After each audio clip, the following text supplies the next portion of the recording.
హైదరాబాద్ లో కాంగ్రెస్ పార్టీ గుండాగిరి చేసిన, పోలీసులను వాడిన, డబ్బులు పంచిన అద్భుతంగా 52 మంది సర్పంచులను గెలిచిన మీ అందరికీ శుభాకాంక్షలు. అండ్లదండ్ల మళ్ళా పెద్ద పెద్దయన్ని మనమే గెలిచినాం. మండల కేంద్రం న్యాల్కల్ మనమే గెలిచినాం. జవా సంఘం మనమే గెలిచినాం. హద్నూరా, రేజింతల్, సత్వార్, ధనశ్రీ, షేకాపూర్ ఇలా పెద్ద పెద్ద గ్రామాలన్నీ కూడా గెలవడం అనేటువంటిది చాలా శుభసూచకం. కారు గుర్తు లేకపోతేనే గిన్ని గెలిచినాం. రేపు కారు గుర్తు ఎలక్షన్ పెట్టి ఎన్ని గెలుస్తాం? కారును చూస్తే కేసీఆర్ యాదికి వస్తాడు. అందుకే కారు గుర్తు ఎలక్షన్ జెడ్పీటీసీ పెట్టమంటే రేవంత్ రెడ్డి వెనక ముందు అవుతుండు. ఎంపీటీసీ జెడ్పీటీసీ పెట్టలేడు, భయం పట్టుకున్నది. ఆడ కారు కనబడితే జనం గుద్దుడు గుత్తాడేమో అని భయం పట్టుకున్నది. పెద్ద పెద్ద మాటలు మాట్లాడిండు.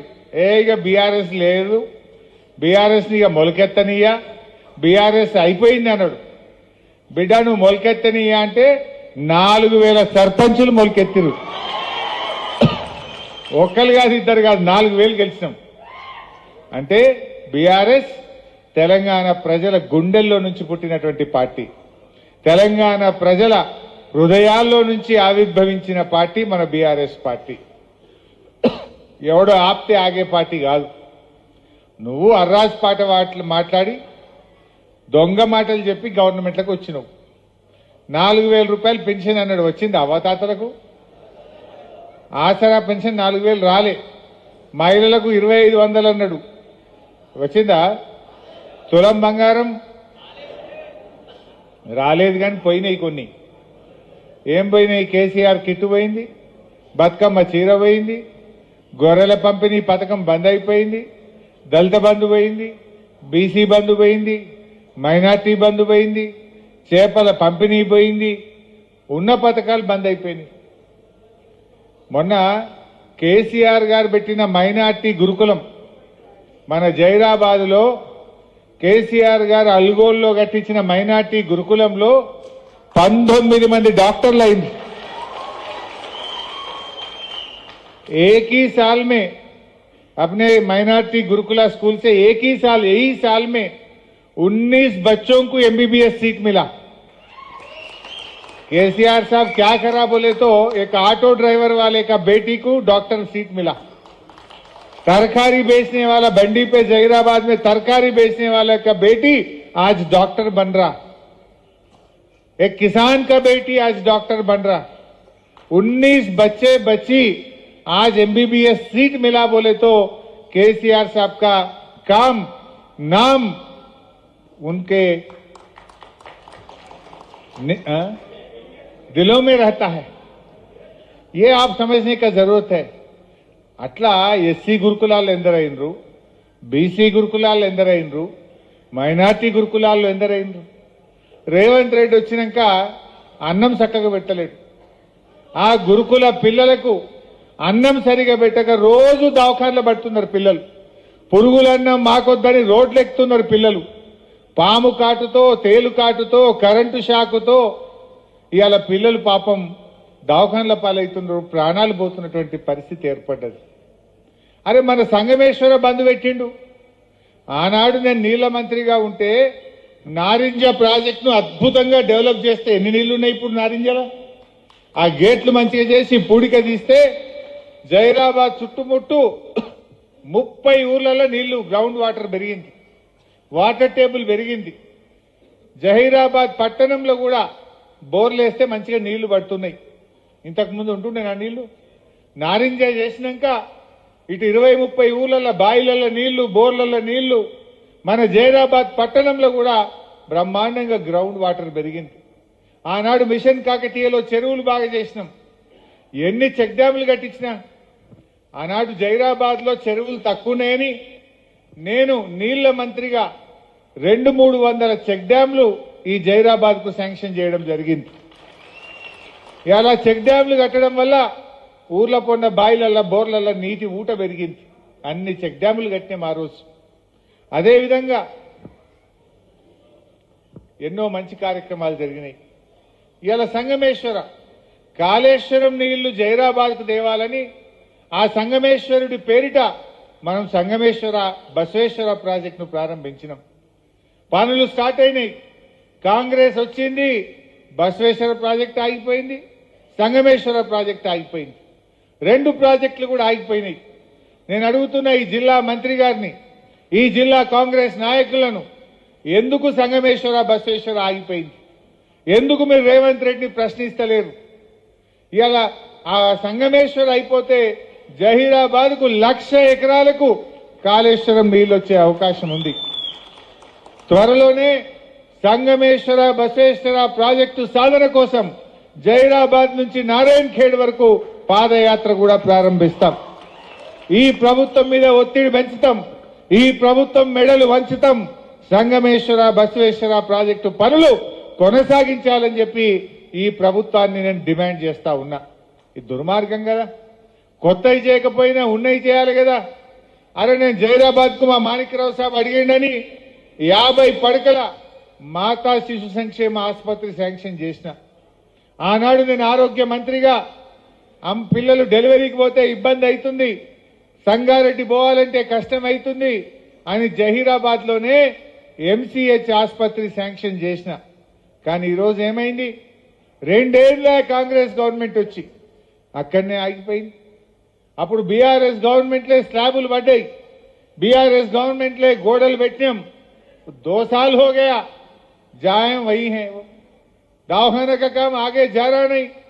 2 साल से क्या कर रहा कांग्रेस? मैं पूछना चाहता हूं, अरे जो बीआरएस सरकार ने गरीब महिलाओं के लिए, पब्लिक के लिए दवाखाना सैंक्शन करके आधा काम कर चुके हैं, फिर तुम्हारे सरकार आके 2 साल हो गए, गुजर गए, कब तक ये दवाखाना हो जाएगा? तो दवाखाना बंद करते, संगमेश्वरा प्रोजेक्ट बंद कर देते, हर कुछ बंद कर दे रहे. किसानों को रैतु बंधु पथकम 2 बार दिए, 2 बार बंद करे. बोनस 1 बार दिए, 1 बार बंद कर दिए. अब बिजली కరెంట్ ఎన్ని గంటలు వస్తున్నది? ఊర్లలో రైతులకు 12 గంటలు 13 గంటలు కూడా వస్తలేదు. సాయంత్రం 5 గంటలకు 6 గంటలకు పోతే మళ్ళా పొద్దుగాల 3కి 4కి వస్తున్నది కరెంటు. అవునా? 4 బజే 4 గంటలకు వస్తుంది, 4 గంటలకు వస్తుంది. సాయంత్రం 5కి పోతుంది, పొద్దుగాల 4 గంటలకు వస్తుంది. అంటే ఎన్ని గంటలు వచ్చినట్టు కరెంటు? 12-13 घंटा, 10 घंटा. कौन सा सब स्टेशन? कोहिर. हमारा बच्चा बोल रहे न्यालकल में, कोहिर में 10 घंटा भी बिजली नहीं आ रहा. అంటే కేసీఆర్ ఉంటే 24 గంటలు వచ్చిన కరెంటు కాంగ్రెస్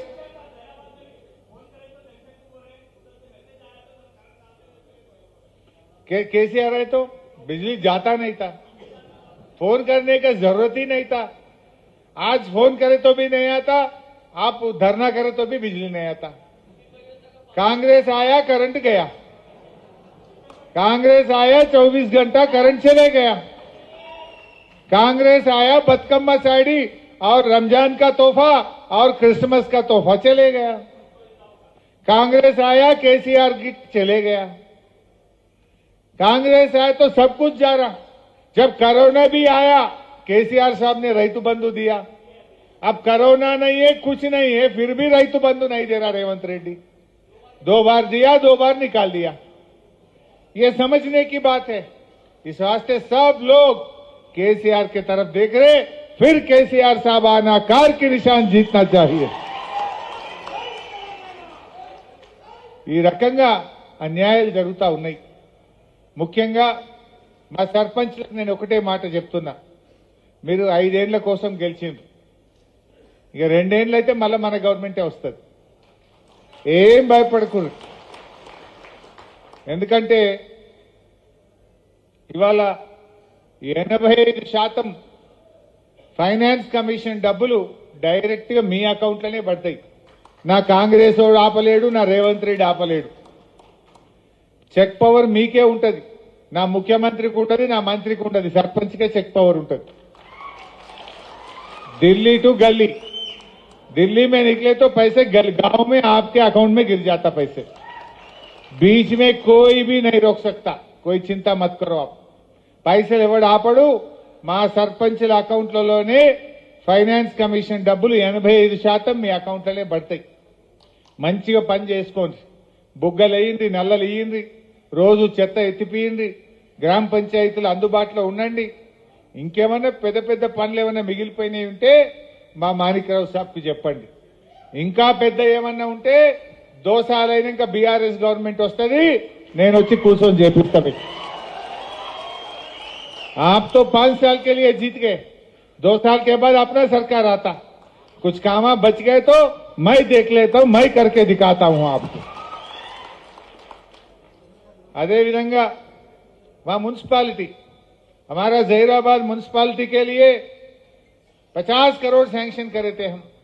जब माणिकराव साहब, तंजीम साहब, हमारे रवि किरण, हमारे पूरे काउंसिलर सब मेरे को पूछे तो स्पेशल फंड केसीआर साहब ने 50 करोड़ जहीराबाद म्युनिसिपालिटी को दिया। कांग्रेस आया, 50 करोड़ वापस ले लिए। कैसा लेता तू?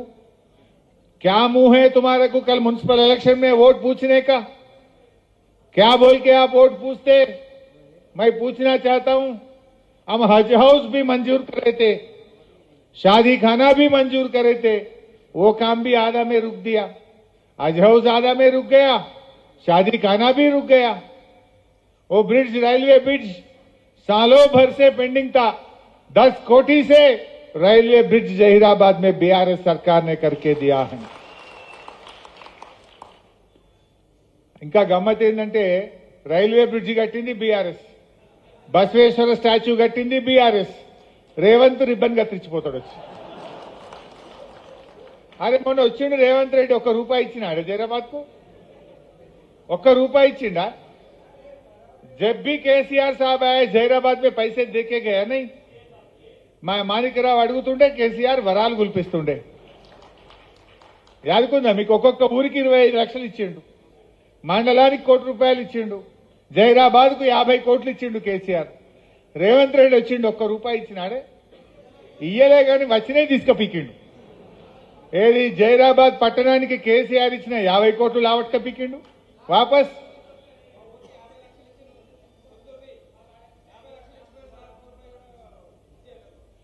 मेरा भाई बोल रहा पीछे से, रेवंत रेड्डी फुटबॉल खेलने में बिजी है कहते। बेटा तू फुटबॉल खेलते ही रहो, 2 साल के बाद पूरे तेलंगाना के अवाम आपको फुटबॉल खेलेंगे, हम सब मिलके आपको फुटबॉल खेलेंगे बेटा, छोड़ते नहीं। तुम्हारा क्यों जीता है? फुटबॉल खेलने के लिए। वो परसों यहां आके खेल के गया सदाशिवपेट में, वॉक्सन यूनिवर्सिटी में आके फुटबॉल खेल के जा रहा। वो खुद फुटबॉल खेलने के लिए सरकार की पैसा 5 करोड़ से खुद की स्टेडियम बना लिया। किसका पैसा बोल के आप स्टेडियम बनाते? बच्चों को खाना खिलाओ बोले तो पैसे नहीं है बोलता, दवाखाना में दवा दो बोले तो पैसे नहीं है बोलता, अरे रोड खराब हो गए रोड डालो बोलते तो पैसा नहीं है बोलता। 100 करोड़ से फुटबॉल खेल रहा। 100 కోట్లు పెట్టి ఫుట్బాల్ ఆడతాడు, 100 కోట్లు పెట్టి అందాల పోటీలు పెడతాడు। నీ అందాల పోటీలు ఎవరికి కావాలి? నువ్వు ఫుట్బాల్ ఆడు ఎవరికి కావాలి? అరే మా పిల్లలకింత కడుపు నిండా అన్నం పెట్టు, మా ఊరు రోడ్డు వర్షాలకు ఖరాబ్ అయింది, ఆ రోడ్డు మంచిగా చేయి, మా జహీరాబాద్ లో హజ్ హౌస్ కంప్లీట్ చేయి, మా జహీరాబాద్ లో షాదీఖానా పూర్తి చేయి, మా జహీరాబాద్ కి ఇచ్చిన 50 కోట్లు మా పనులు పూర్తి చేయి। ఈ పనులు చేస్తలేదు। రేపు జహీరాబాద్ లో మున్సిపల్ ఎన్నికలు వస్తాయి, మీరందరూ తయారు కావాలి ఇప్పటి నుంచి। जहीराबाद में मैं भी आके यहीं बैठता हूं, मैं आपके साथ काम करता हूं, जो वादा मैं आपके लिए करा తప్పకుండా నేను ఇక్కడ ఉండి మా జహీరాబాద్ కౌన్సిలర్ల గెలుపు కోసం దగ్గరుండి నేను పనిచేస్తా। మీరందరూ కూడా ఇప్పటి నుంచే పనులు ప్రారంభించాలని కూడా మా తమ్ముళ్ళందరినీ కూడా నేను కోరుతా ఉన్నా। మరి ఇకపోతే మా సర్పంచులు మిమ్మల్ని ఆశ చూపుతుంటారు, బెదిరిస్తుంటారు, భయపడకండి, నేనున్నా మీకు, ఎవరు భయపడాల్సిన అవసరం లేదు। మీకు ఏ పని పడ్డా మేము తయారు ఉంటాం। మీకు 2 సార్ల తర్వాత మీకు ఎన్ని పైసలు కావాలనో మన గవర్నమెంట్ వచ్చినాక స్పెషల్ ఫండ్ బీఆర్ఎస్ సర్పంచ్ల గ్రామాలకు ఇప్పిస్తా అని చెప్పి కూడా మనం చేస్తా ఉంటాం. మంచిగా కలిసి పనిచేద్దాం, ఒక కుటుంబంలాగా పనిచేద్దాం. మరి మీరు కూడా ప్రజలకు అందుబాటులో ఉండి మీరు మంచి పేరు తెచ్చుకోండి. మన పార్టీకి కూడా మంచి పేరు తీసుకురావాలని నేను మీ అందరినీ పేరు పేరున కోరుకుంటూ జై తెలంగాణ. ముందుగా ఒక్క విషయం, రేపు క్రిస్మస్ పండగ. ముఖ్యంగా మా క్రైస్తవ సోదర సోదరీమణులందరికీ advance happy Christmas, merry Christmas.